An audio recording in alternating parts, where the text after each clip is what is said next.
এখানে আসলে যে মার্কিং করা আছে, তো মার্ক অনুযায়ী আমাদেরকে এগুলো লাগাইতে হবে।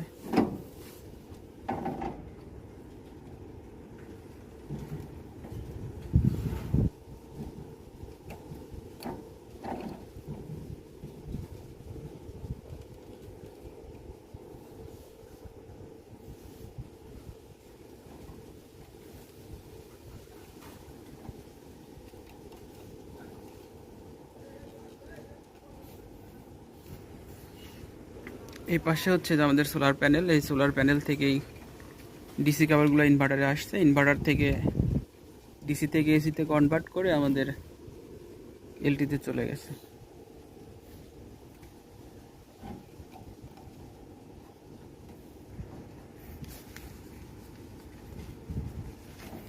তো এখন আমাদের এখানে আসলে 6টা ইনভার্টার আছে, এই পাশে 6টা